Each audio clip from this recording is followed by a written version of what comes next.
பயந்து ஆண்டவர் வெளிப்படுத்தாமல் இருக்கிறார். ஆண்டவர் உங்களுக்குள்ளே இருக்கிறார் என்பதை உன் குடும்பத்தால் அறிந்து கொள்ள வேண்டும். முதல்ல உன்னோடு கூட இருக்கிறவர்கள் அறிந்து கொள்ள வேண்டும். வெட்கப்பட வேண்டிய நாமமா இயேசுவின் நாமம்? கொஞ்சம் யோசனை பண்ணி பாருங்க.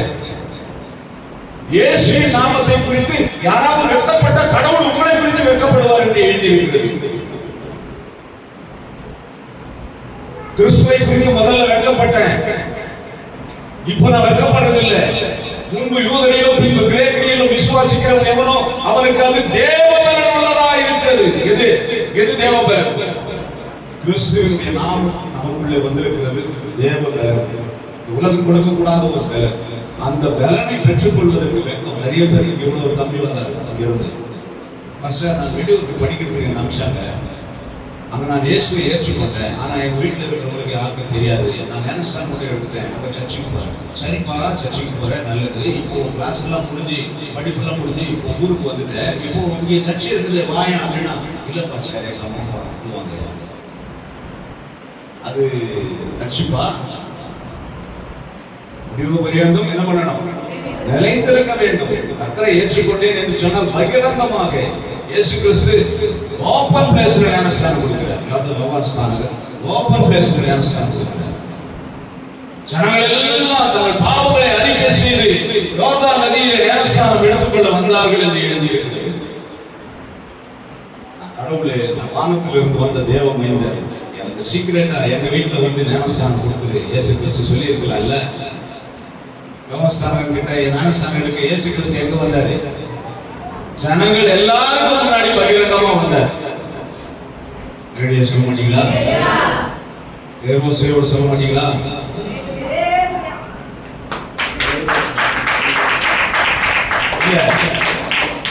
நீங்க உற்சாகமா இருக்க வேண்டும் என்பதற்காக இயேசு கிறிஸ்து ஞானஸ்தானம் பெற்றுக்கொள்ள ரகசியமான ஒரு இடத்துக்கு யோகஸ்தானத்தை அழைத்துக் கொண்டு போனாரா? எல்லாரும் இறங்குற நதியில நான் இறங்க மாட்டேன், எல்லாருக்கும் முன்னாடியே நான் ஞானஸ்தானம் எடுத்துக்க மாட்டேன். நான் தேவகுமாரன், நான் கடவுள். அதனால தயவு செய்து எங்க வீட்டுக்கு வந்து அங்க யாருக்கும் தெரியாம இல்லையா சொல்லுங்க. அப்படி ஒருபோதும் ஆண்டவர் நமக்கு முன்மாதிரியை வைத்து விட்டு போகவில்லை. நம் ஆண்டவர் செய்த காரியங்கள் எல்லாவற்றையும் நாம் பின்பற்றும்படியாக வெளிரங்கமாக அவர் நடந்து கொண்டார். எல்லாவற்றையும் வெட்ட வெளிச்சமா செய்வார். ரகசியமா ராத்திரில நான் ராஜாபாயின்னு சொல்லி அறிவிப்பு கொடுத்தாரா? எல்லாருக்கும் முன்பாக கழுதை மேல ஏறி என்ன பண்றாரு? அவனி வருகிறார். ஓசோனா கீதங்கள் முழங்க, ஜனங்களுடைய ஆர்ப்பரிப்பின் சத்தங்கள் முழங்க, எல்லாருக்கும் முன்னாடி. ஆனா இன்னைக்கு ஞானஸ்தானம் எடுத்துட்டு போற பாஸ்டர், யாருக்கும் தெரியாம கொடுத்துருக்கு பாஸ்டர், யாருக்கும் தெரியாம திருவிருந்து கொடுக்க பாஸ்டர், யாருக்கும் தெரியாம வரும் பாஸ்டர், எனக்கு கொஞ்சம் சீக்கிரட்டா ஜெபம் பண்ணுங்க பாஸ்டர். இல்லையா சொல்லுங்க. இப்படிப்பட்டதான வெளிப்படை தன்மை இல்லாத கிறிஸ்தவம் ஒரு நாளும் நமக்குள்ளே நிலைத்து நிற்காது. அது வளரவும் வளராது, மற்றவர்களுக்கு பிரயோஜனமும் படாது. நாம் கிறிஸ்தவர்கள் என்பதை, நான் கிறிஸ்தவன் என்பதை, எனக்குள்ளே கிறிஸ்து வாழ்கிறார் என்பதை என்னுடைய கிரியைகளிலே நான் வெளிப்படுத்தாவிட்டால் வேறு எப்படி நான் வெளிப்படுத்துவேன்? ஆண்டவர்களுக்கு செய்த நன்மைகளை நாம் துதியினாலும் பாட்டினாலும் அவருடைய வழிகளிலே நடக்கிறதுனாலும் அவருடைய நாமத்தை பிரஸ்தாபப்படுத்துகிறதுனாலும் வெளிப்படுத்தாவிட்டால் வேறு எப்படி வெளிப்படுத்த போகிறேன்? கொஞ்சம் யோசனை பண்ணி பாருங்க. இரண்டாவது வசனத்தை வாசிங்க. அவருடைய வல்லமையுள்ள கிரியைகளுக்காக, உனக்கு செய்த கிரியைகளை நினைத்து பாருங்க. கிரியைகள் என்றால் செயல்கள் என்றால். கிரியைகள் என்னது? செயல்கள். ஆண்டவர் உனக்கு செய்திருக்கிற செயல்களை நினைத்து பாருங்கள். நீங்க குழந்தையா இருக்கும் போதிலிருந்து, தாயின் கருவறையில் இருக்கும் போதிலிருந்து இந்த நாள் வரையில் ஆண்டவர் உங்களை நடத்தி கொண்டு வந்த ஒவ்வொரு நடத்துதலையும் நினைச்சு பாருங்க. நீங்க ஆண்டவரை அறியாத காலங்களிலே கூட ஆண்டவர் உங்களுக்கு சாதகமாக செயல்பட்டதை நினைச்சு பாருங்க. நீங்களுக்கு ஆண்டவருக்கு விரோதமாக நீங்கள் செயல்பட்ட போது கூட ஆண்டவர் உங்கள் மேலே அன்பு வைத்து, இரக்கம் வைத்து, உங்களை கரம் பிடித்து வழி நடத்தி வந்ததை நினைச்சு பாருங்க. யோசனை பண்ணி பாருங்க. செயல்கள் எல்லாம் மகத்துவமானவைகளாக இருந்தார்கள். நிச்சயமாகவே என்னுடைய வாழ்க்கையில் நான் இன்றைக்கு இருக்க வேண்டியவனே அல்ல. அடிக்கடிக்கு சொல்லுவேன், காயலாங்கல்ல போட்ட வண்டிய யாராவது எடுத்து வந்து பயன்படுத்துவாங்களா? வண்டி சுத்தமா அன்கண்டிஷன் ஆகி போச்சு, இன்ஜின் போயிடுச்சு, ஆயில் லீக் ஆகுது, கிளட்ச் ஒயர் அறுத்துருச்சு, கிளட்ச் பிளேட் போயிடுச்சு, வீல் எல்லாம் கொஞ்சம் மணியா பெல்ட் ஆயிடுச்சு, பேரிங் எல்லாம் போயிடுச்சு. அந்த வண்டி எங்கதான் போடணும்? காயலாங்கல்ல தான் போடணும். கொண்டு போய் காயலாங்கல்ல போட்டாச்சு. அந்த வண்டியை யாராவது எடுத்து ஓட்டணும்னு ஆசைப்படுவாங்களா? இல்லையா சொல்லுங்க. அந்த வண்டியை எடுத்து இன்னும் ஓட்டிக்கிட்டு இருக்கிறார் ஆண்டவர். ஆண்டவர் அந்த வண்டி காயலாங்கல்ல போட்ட வண்டி நான் தான், பழுதடைந்த வண்டி நான் தான், ஒன்றுக்கும் பிரயோஜனம் இல்லாம அறவேலைக்கு விற்க வண்டியை நான் தான், ஒருபோது பயன்படுத்த முடியாத வண்டி நான் தான். இந்த வண்டியை ஒருத்தர் எடுத்து பயன்படுத்துறாருன்னா அவர் நிச்சயமா யாரா இருக்கணும்? யாரா இருக்கணும்? காயலாங்கல்ல போட்ட வண்டியை யார் தேடி போவாங்க? கரெக்டா சொல்றாங்க. ஒரு 50 ரூபாய் பரிசு தரேன். காயலாங்கல்ல போட்ட வண்டியை யார் தேடி போவாங்க? யார் கரெக்டா சொன்னது? மெக்கானிக் தான் தேடி போவார். மெக்கானிக்கு தான் தெரியும் எந்தெந்த பார்ட்ஸ்ல என்னென்ன வேலை இருக்கு, அதை சரி பண்ண முடியுமா முடியாதா. நம்ம ஆண்டவர் மெக்கானிக் ஐயா. இல்லையா சொல்லுங்க. பாடி மெக்கானிக் நம்ம ஆண்டவர், இன்ஜின் மெக்கானிக் நம்முடைய ஆண்டவர். இதுல carburettor is equal to art, air filter is equal to lens. சொல்றோம் இல்லையா? ஒரே தடவை காற்று சுவாசிச்சு அனுப்புது, ஏரை இழுத்து கார்பரேட்டருக்குள்ள அனுப்புது. சைலன்சர் பின்னாடி வீடு, பெட்ரோல் டேங்க் முன்னாடி வீடு, 2 வீலு கை கால். ரேடியோ சொல்லுங்க. Engine stomach. ரிப்பேர் ஆகி காயலாங்கல்ல போட்டுட்ட வண்டியை இது ஓடாது, என் மனைவியும் ஓடாதுன்னு முடிவு பண்ணிட்டாங்க, எங்க அப்பா அம்மாவும் ஓடாதுன்னு முடிவு பண்ணிட்டாங்க, என் கூட பிறந்தவங்களும் ஓடாதுன்னு முடிவு பண்ணிட்டாங்க, என் சொந்தக்காரங்களும் ஓட. இது தேராத கேஸ். அவனுக்கு எவ்வளவு அறிவுரை சொன்னாலும் அவன் என்ன பண்ண மாட்டான், கேட்க மாட்டான். விட்டு தள்ளுங்க சாகுதா அப்படின்னு விட்ட வண்டியை, காயலாங்கல்ல போட்ட நசுக்கி போட்ட வண்டியை என் ஆண்டவர் எடுத்துக்கொண்டு வந்து அதை பழுது பார்த்து இன்னும் ஓட வைத்துக் கொண்டிருக்கிறார். அங்க எழுதி இருக்கிறது, அவருடைய செயல்களை நினைத்து நினைத்து நினைத்து நான் ஆண்டவரை துதிக்கிறேன். யோசனை பண்ணி பாருங்க. நீங்க வேலை செய்யற கம்பெனில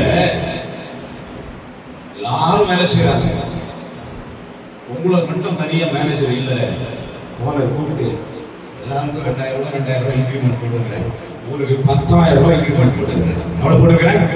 10,000 ரூபாய் இன்கிரிமெண்ட் போட்டுக்கிறேன். மேல நான் பிரியம் வச்சிருக்கேன், சந்தோஷமா அப்படின்னு சொல்லி உன்னை அப்ரிஷியேட் பண்ணி அனுப்புறேன். அதுக்கப்புறம் 10,000 ரூபாய் இன்கிரிமெண்ட் போட்டது மட்டும் இல்லை, லேட்டா போட உன்னை எந்த என்கொயரியும் கிடையாது, எதுவுமே கேட்க மாட்டேங்கிறாங்க. சரிப்பா போ பரவாயில்ல. திடீர்னு சொல்லாம கொள்ளாம லீவ் போட்டுறேன், உன்னை எதுவுமே கேட்கறது இல்லை. சரிப்பா பரவாயில்ல. வீட்டுல இருந்து போன உடனே ஒரு 11 மணிக்கோ 10 மணிக்கோ போன் வருது, கொஞ்சம் சீக்கிரம் வாங்க, குழந்தைக்கு உடம்பு சரியில்லை. நீ போய் சார் நான் உடம்பு சரியில்லை சார் வீட்டுக்கு. சரிப்பா போயிட்டு வா. எல்லா விதமான சலுகையும் உங்களுக்கு கொடுத்து ஒரு 10,000 ரூபாய் இன்கிரிமெண்ட்டும் கொடுத்துருவேன். வேற கம்பெனிக்கு போகணும்னு அப்ளிகேஷன் போடுவேன். சொல்லுங்க. கூட இருக்கிறவங்க கூப்பிடுவான், சொல்லுவான் எங்க கம்பெனிக்கு வாடா, இன்னும் நிறைய சலுகைகள் தரேன், இப்ப நீ இருக்கிறத விட பெரிய போஸ்டிங் வாங்கி தரேன். கூப்பிடுவான். போனோன்னு விருப்பப்படுவேன், மனசாட்சிக்கு கட்டுப்பட்டு தான் படுவேன். என் முதலாளி என்ன எல்லாருக்கும் செய்யறதை விட எனக்கு என்ன பண்ணிருக்காரு, அதிகமா செஞ்சிருக்கிறாரு. நான் வாழ்ந்தாலும் செத்தாலும் என் ஆயுசு நாள் போன ரிட்டையர்ட் ஆகிற வரைக்கும் என் முதலாளிக்கு விசுவாசமாவே இருந்து நான் சாகிறேன். நான் வர மாட்டேன். ரேடியோ சொல்லுங்க. ரேடியோ சொல்லுங்க. என் முதலாளி எனக்கு அப்படித்தாங்க செஞ்சாரு. என் முதலாளியை வீட்டுக்கு நான் வேற ஒரு முதலாளியை தேடி போவனா, வேற ஒரு கம்பெனிக்கு அப்ளிகேஷன் போடுவனா, கொஞ்சம் யோசனை பண்ணி பாருங்க. வேற company is equal to question mark வைக்கிறேன். எது நீங்க என்ன நினைக்கிறீங்க மனசுல? இது இயேசு கிறிஸ்துவுடைய கம்பெனி. அந்த கம்பெனில நான் வேலை செய்யறேன். வேற கம்பெனிக்கு நான் ஆசை வைக்க மாட்டேன்னு சொன்னேன். அந்த கம்பெனி எது சொல்லுங்க. உலகம். ரெடியா சொல்லுங்க. உலக இச்சை, உலக ஆசை, சிற்றின்பம், பாவம், இதெல்லாம் யார்கிட்ட வந்து சொல்லிச்சு? உன்னை தேவதூதன மாதிரி மாத்திடுறேன். இது என்ன ஏதேன் தோட்டம்? இந்த மாதிரி 1000 தோட்டங்களை உனக்கு நான் காட்டுறேன் வா. யார்கிட்ட சொல்லிச்சு? ஏவனாயகிட்ட சொல்லிச்சு. இதுனா சாதாரண ஒரே இடத்துல உட்கார்ந்து இருக்கிற, சுத்தி சுத்தி வர, உனக்கு நான் ரெக்கைகளை கொடுப்பேன், சிறகுகளை கொடுப்பேன், நீ தேவதூதர்களை போல பறக்கலாம். இது மாதிரி நிறைய ஏதேன் தோட்டங்களை நீ பார்க்கலாம் வா அப்படின்னு கூப்பிட்ட உடனே ஏவானாய் என்ன பண்ணிட்டாங்க தெரியுமா? ஆசை வந்துருச்சு மனசுக்குள்ள. வெளியே சொல்லுங்க. ஆசை மனசுக்குள்ள வந்துருச்சு. நல்லது செஞ்ச கம்பெனிக்கு ரிசைன் லெட்டர் கொடுத்துட்டு புதிய அப்ளிகேஷன் போட்டு அந்த கம்பெனியில போய் ஜாயின் பண்ணிட்டாங்க.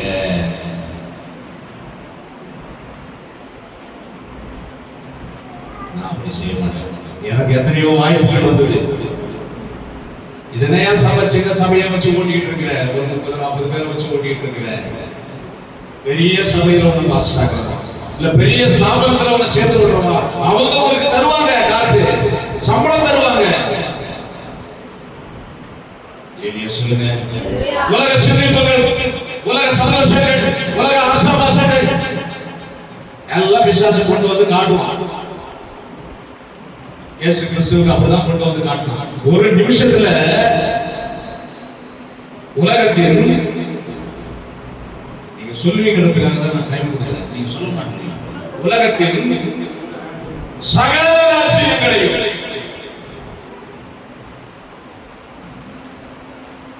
யோசனை பண்ணி பாருங்க, ஒரு செகண்ட்ல, ஒரு நிமிஷத்துல உலகத்தில் இருக்கிற சகல ராஜ்யங்களையும், என்னுடைய ராஜ்யம் நீ உலகத்துக்குரியதல்லன்னு சொல்லிட்டு இருக்கிறியே, யார் ராஜ்யம் தான் பாருங்க. உலகத்தில் இருக்கிற எல்லா ராஜ்யமும் யார் ராஜ்யம் தான்?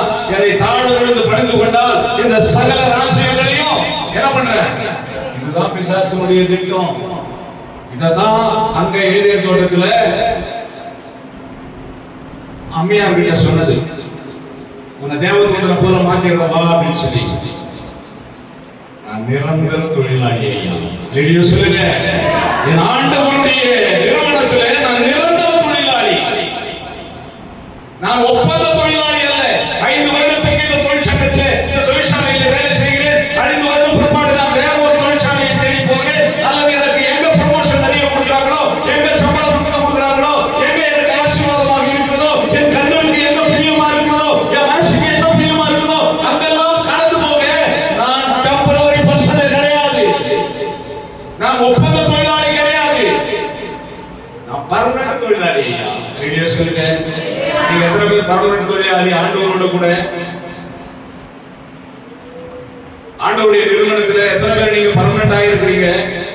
டெம்பரரினா வருவாங்க போவாங்க, வேற சாமியை கும்பிடுவாங்க, காவடி தூக்குவாங்க, எல்லாம் செய்வாங்க, மாலை போடுவாங்க, பஜனை பண்ணுவாங்க, தேங்காய் உடைப்பாங்க, கொஞ்ச நாளைக்கு இப்படி ஓட்டுவாங்க, கொஞ்ச நாளைக்கு அப்படி ஓட்டுவாங்க. எங்கேயாவது நாகப்பூத்தை பார்த்தா, நாக மரத்தை பார்த்தா சுத்தி வருவாங்க, வேப்ப மரத்தை பார்த்தா சுத்தி வருவாங்க, அரச மரத்தை பார்த்தா சுத்தி வருவாங்க. யார் என்னென்ன சொல்றாங்களோ எல்லாத்தையும் செய்வாங்க. கொஞ்ச நாள் தாயத்து போடுவாங்க, கொஞ்ச நாள் வீழ போடுவாங்க, கொஞ்ச நாள் மசூதி போய் ஓதுவாங்க. ஏலியா சொல்லுங்க. நான் பர்மனன்ட் தொழிலாளி. ஆண்டவர் என்ன பர்மனன்ட் பண்ணி வச்சிருக்கிறார். ஆண்டவர் எனக்கு செய்த ஏராளமான நன்மைகளை நான் நினைச்சு பார்க்கிறேன். நினைக்கும் போது எனக்கு வேற ஒரு நன்மை வரல, போன நன்மை வரல. யோபு அதான் சொன்னார், தேவனை தூஷித்து ஜீவனை விட்டு வெளியே வாப்பா ஆண்டவர்கிட்ட இருந்து. யோபுடைய மனைவி, தேவன் நன்மை செய்தார், இப்ப தீமை செய்தாலும் பரவாயில்லை, நான் என்ன பண்ண மாட்டேன். ஆண்டவரே ஐயா, சாமியை கும்பிடுறதுக்கு பதிலாக அரசனை கும்பிட்டா உன்னை இந்த நெருப்புல இருந்து காப்பாற்ற அவர் வல்லமை உள்ளவராக இருக்கிறார். இந்த சிங்கத்தின் கெதியில இருந்து காப்பாற்ற வல்லமை உள்ளவர். எனக்கு பரவாயில்ல, எனக்கு பரவாயில்ல. அவர் என்னை விடுவித்தாலும், அவர் என்னை விடுவிக்காமல் போனாலும் பரவாயில்லை. அத்திமரம் காய்ச்சாலும் பரவாயில்ல, காய்க்காமல் போனாலும் பரவாயில்ல. நிறைய வருமானம் வந்தாலும் பரவாயில்ல, வருமானமே இல்லைனாலும் பரவாயில்ல. என் ஆண்டவருக்கு நான் அடிமை. இந்த நிறுவனத்தில் நான் பர்மனன்ட் அதைத்தான் 2வது வசனம் சொல்லுகிறது. வாசிங்க 2வது வசனத்தை. அவருடைய வல்லமையுள்ள கிரியைகளை நினைச்சு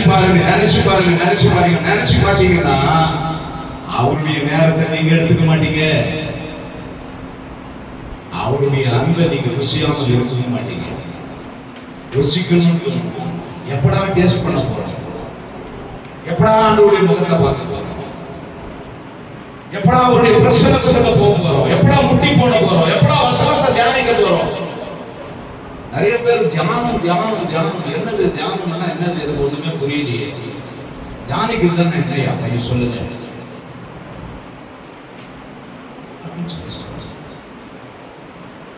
இப்போ நீங்க உங்களுக்கு ஒரு பிரச்சனை இருக்குதுன்னு வச்சுக்கோங்க. ஒரு 50,000 ரூபாய் நீங்க உடனே ஒருத்தருக்கு நீங்க கொடுத்தே ஆங்க. நீங்க அவர்கிட்ட இருந்து வாங்கிடுவீங்க.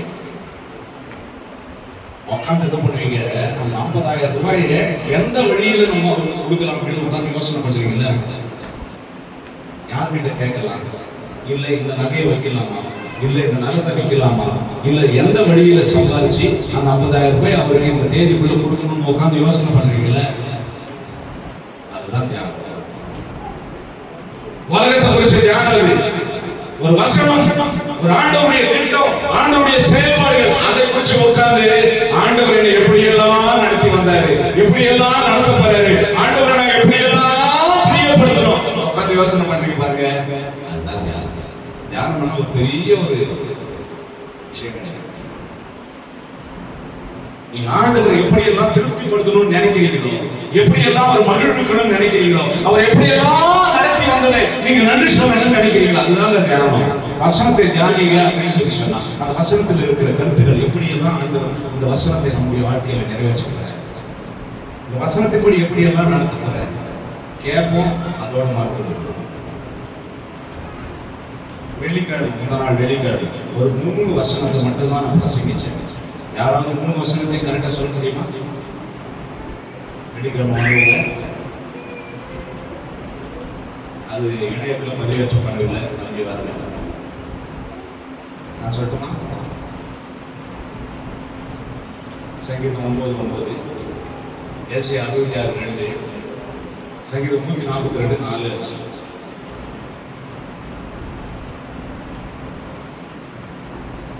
யாவது நீங்க ஒரு பொருள் கொடுத்தா ஒரு 10 வருஷம் ஆனாலும் அவர் திருப்பி கொடுக்கலன்னா அந்த பொருளை நம்ம மார்க்கெட் நம்ம யோசனை பண்ணி பாருங்க.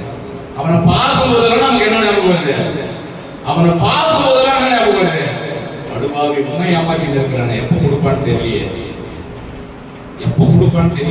வாங்கும்போது மட்டும் அழகா வந்து நைஸா பேசி, வாழ்பத்தில் பூசியா இருக்கிற மாதிரி பேசி, தேர் ஒழுங்க பேசி வாங்கிட்டு போயிட்டானே, வாங்கினதுக்கு அப்புறம் கொடுக்கலையே. தூங்கி எழுந்தவுடன் முதல்ல நமக்கு அந்த ஞாபகம் தான் வரும் நினைக்கிறேன். நான் கூட யாருக்கையாவது காசு கொடுத்துட்டு இந்த மாதிரி அவஸ்தைப்பட்டு தூங்கி முடிச்சுல யாவது கொடுத்துருவானா? வசனம் ஞாபகம். 3வது வசனத்தை வாசிக்கலாம். அவருடைய வல்லமையுள்ள கிரியைகளுக்காக அவரை துதியுங்கள். மாட்சிமை பொருந்தி அவருடைய மகத்துவத்திற்காக அவரை துதியுங்கள். மகத்துவத்துக்காக அவரை துதியுங்கள். அவருடைய மகத்துவத்துக்காக. ஏசாயா 44வது அதிகாரம் 21வது வசனத்தை வாசிக்கலாம். ஏசாயா 44:21. யாக்கோபே, இஸ்ரவேலே, இவைகளை நினை, அவருடைய வல்லமையுள்ள செய்கைகளை நினை. யாக்கோபே, இஸ்ரவேலே, அவருடைய வல்லமையுள்ள செய்கைகளை நினை. தாயின் கருவிலே உருவாகும் போதே உன்னை பேர் சொல்லி அடைந்த தேவன். எலும்புகளும் அவயங்களும் உருவாகும் முன்னே உன்னை தெரிந்து கொண்ட தேவன்.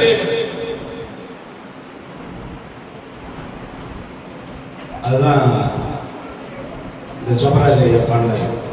அவர் மேல 1000 விமர்சனங்கள் இருக்கட்டும், ஆண்டவர் துதிச்சார். தாய் உருவாகும் முன்னே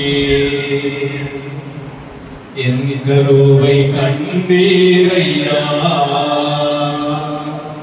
என் பேருருவாகும் முன்னே பேர் சொல்லி அழைத்தீரையா.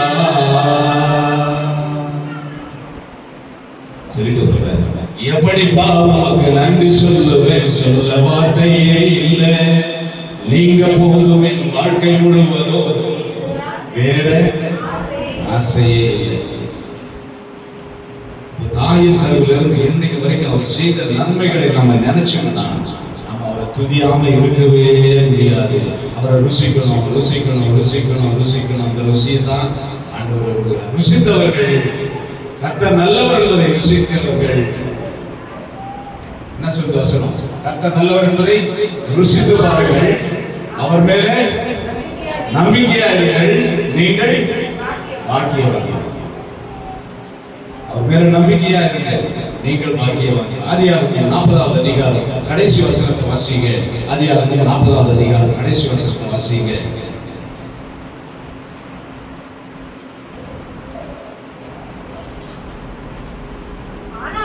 ஆனாலும் பானபாத்திரக்காரரின் தலைவர் யோசேப்பை நினையாமல் மறந்து போனான். அதுக்கு முன்னாடி என்ன நடந்தது? பானபாத்திர தலைவரும் யோசேப்பும் ஒரே பிரிசன்ல சிறையில் இருந்தாங்க, ஒரே செல்லுக்குள்ள இருந்தாங்க, ஒரே சிறைச்சாலையில இருந்தாங்க, ஒரே அறைக்குள்ள இருந்தாங்க. இந்த பானபாத்திரக்காரன் ஏதோ ஒரு தேவ திட்டத்துக்காக சிறைக்கு வந்துட்டான். அவன் ஏதோ ஒரு தவறு செஞ்சுட்டான், அவனை பிடிச்சி சிறையில போட்டாங்க. அவன் யோசேப்புடைய கஸ்டடிக்கு வந்து சேர்றான். அப்போ ஒரு நாள் அவனுக்கு ஒரு சொப்பனம் வருது. இந்த பானபாத்திரக்காரனுக்கு, பானபாத்திரக்காரன் என்றால் பானம் பாத்திரம், சரி ஒன்றும் கஷ்டப்படுத்த. பானம் என்றால் ட்ரிங்க்ஸ், பாத்திரம் என்றால் பாத்திரம்.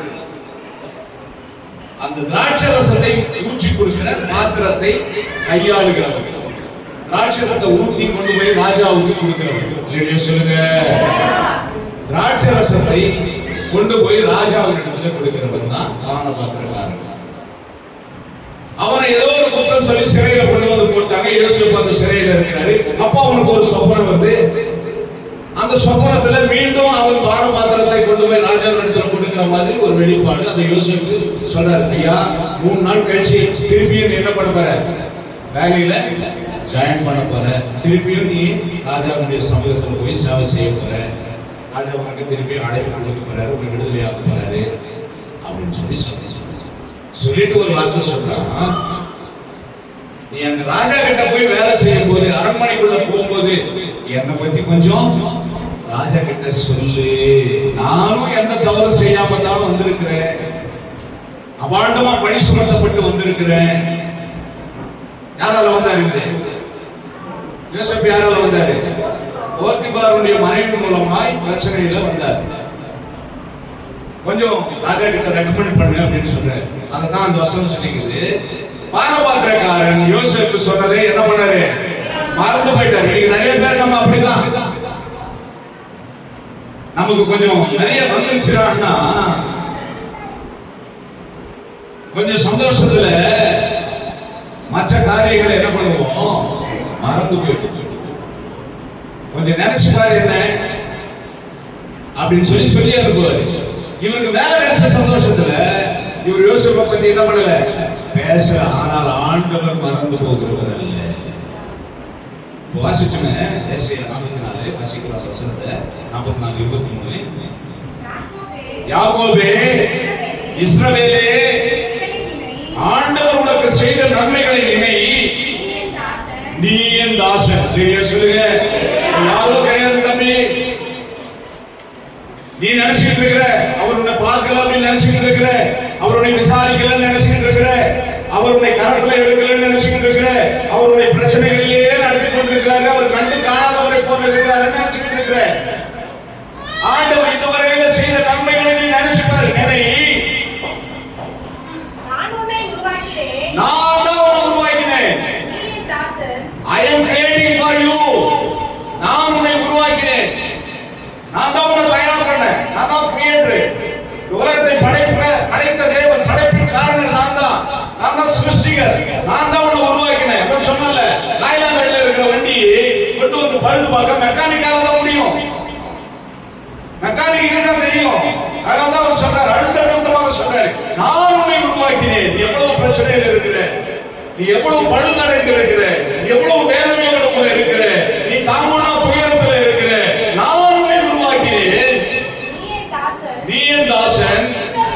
இஸ்ரவேலே என்னால் மறக்கப்படுவதில்லை. நீ என்னால் மறக்கப்படுவதில்லை. கரங்களை தட்டி கர்த்தருடைய நாமத்தை மகிமைப்படுத்தலாமா? எவ்வளவு டேமேஜ் ஆகுது இருக்கட்டும், எவ்வளவு ஸ்கிராப் கண்டிஷன் ஆகுது இருக்கட்டும், எவ்வளவு திரும்பவும் அதை மீட்டுக் கொள்ள முடியாத அடமானத்திலேயாவது இருக்கட்டும், எவ்வளவு பழுதடைந்த நிலைமையிலே, எவ்வளவு தோற்றத்தை நசிந்த நிலைமையிலே, தோற்றமெல்லாம் அகோரமாக இருக்கிறதா, மனதெல்லாம் ரணமாக்கப்பட்டிருக்கிறதா, தோற்றமெல்லாம் அகோரமுள்ளவனாய் நாகமான் போனாரு. திரும்ப வரும்போது எப்படி வந்தாரு? சிறு பிள்ளைய போல வந்தாரு. அவர் சொல்றாரு, நான் உங்கள் தேவன், நான் உங்கள் சிருஷ்டிகர், நான் உன்னை உருவாக்கினேன், நான் உன் தேவன், நீ என்னால் மறக்கப்படுவதில்லை. நீங்க நினைக்கலாம், என்ன மறந்துட்டீங்க ஆண்டவரே.